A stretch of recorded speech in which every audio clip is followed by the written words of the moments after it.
Well, today was Marvel Studios Day at CinemaCon, and they didn't come empty-handed. Let's take a couple minutes to talk about what Marvel Studios brought to the big event, why some of it caught us a little bit off guard, and the possibilities of 2025 being a stellar year for Marvel Studios. So let's dive in. Now before we do that though, make sure you hit that like and subscribe button and ring the bell for all the updates. We do daily Marvel and DC videos, and we want to be your place for all the superhero news, but we're going to bring it to you truthfully and transparently so you are really in the know. Well, as many of you know, this week is CinemaCon, and we've been getting all kinds of little goodies for our favorite superhero projects. Now, today was Marvel Studios Day, and Disney and Marvel Studios dropped a full presentation with quite a few updates for Marvel projects. This includes Deadpool and Wolverine, Captain America Brave New World, Thunderbolts, and Fantastic Four. So let's just go right down the list. Now, for Deadpool and Wolverine, the Merc with the Mouth and Logan himself introduced a clip with a message warning audiences to turn off their phones. Now, during the presentation, Wade Wilson says, "So I heard Secret Wars is finally going to introduce," and sadly he's interrupted by a phone ringing, which prompts Logan to actually push his way through and break the fourth wall himself.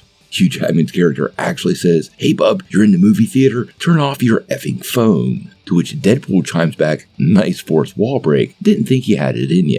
Now this wasn't all the Deadpool and Wolverine we got. Later during their presentation, a full 9-minute clip from the movie was shown, featuring Wade, spoiler alert, giving up his superhero gig and starting a career as a used car salesman. Then we see him at his birthday party where he warns Blind Al not to take cocaine. Quote, "That's one thing Kevin Feige said no to." That wasn't all we heard. The team over at The Hollywood Reporter relayed a lot, revealing in the clip, and I quote, "Wade is captured by the TVA. He wakes up in an office with Matthew McFadden's character. He tells Deadpool that he's been chosen for a special mission to save the sacred timeline. Footage of Chris Evans' Captain America is shown, and Deadpool salutes him. We see a clip of Chris Hemsworth as Thor crying over his body. That happens in the distant future," McFadden tells him. "I am Marvel Jesus," Deadpool proclaims. He addresses the camera and says, "Suck it, Fox. I'm going to Disneyland. Get effed." The footage ends with Deadpool getting a brand new super suit. Now, all these details make it pretty clear what Marvel's doing with this movie, and although it was already confirmed rated R, it does appear to me, yes, Marvel did cut the strings, and Deadpool is really wandering way out on his own, pretty much bringing the full character to life with no restrictions. Well, except maybe for the drugs.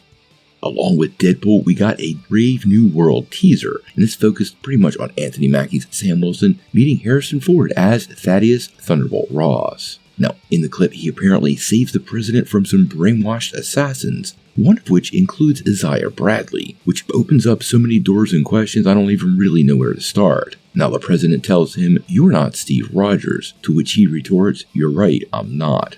The clip goes on where Ross tells Wilson, and I quote, "Wants Captain America to help me rebuild the Avengers," seeming to indicate that this movie will indeed set up the framework for the upcoming new Avengers team, and we're likely to get some cards tipped on which characters are going to be part of this film. Now, later in the day, Entertainment Weekly actually dropped a picture of this scene between Thaddeus Ross and the new Captain America. You should be seeing it right now. The picture doesn't reveal a lot, but Harrison Ford is definitely fully decked out in a presidential look, and Anthony Mackie is indeed wearing the darker blue costume. Now, Marvel didn't bring any footage, but they did unveil a logo for the Thunderbolts. And yes, this version of the logo still had that asterisk. In the presentation, Kevin Feige actually confirmed that the asterisk is indeed officially part of the title, although he wouldn't explain why. He went on to tell the crowd that they have to wait until the movie comes out before it's explained, indicating there's definitely some sort of subtitle here that would reveal plot aspects, and they're keeping it under wraps to not spoil the film. Now, the final big reveal surrounded Fantastic Four. They didn't bring a whole lot or any new concept art, but they did confirm the film will begin shooting in just a few months and will be filmed completely in IMAX. So if you're an IMAX fan, the Fantastic Four is going to be a pretty big deal and be another one of those Marvel films in 2 formats. Now, honestly, with so many 2025 projects here, I'm not really surprised Marvel led most of the focus on Deadpool and Wolverine. I honestly think this movie is going to correct the ship for Marvel Studios in many ways, including box office returns, and it's definitely setting the stage for something big. They've also seemed to pull out all the stops as far as the rating goes, and the fact that some of these jokes are so adult in nature, well, this is at CinemaCon. I can't imagine what they're holding back and what could be part of the final film. Now, apparently, there's some stuff that's starting to leak out. We're going to try not to cover that here because Marvel will slap down the channel. But if you're a little astute, want to look around the internet, I'm sure you can find some of these clips and pictures. They're definitely making the rounds. Sounds like Marvel has a lot coming our way. All 4 of these projects are looking pretty good. I'm glad to see Brave New World is finally getting a little bit of hype, and I'm very curious on why Isaiah Bradley was with a group of assassins trying to take out the president. Obviously, all this will be revealed soon. We should be getting a new Deadpool and Wolverine trailer any day, and I hope in that trailer we actually get to see Hugh Jackman's Wolverine suited up and in action. If not, fans are going to be upset.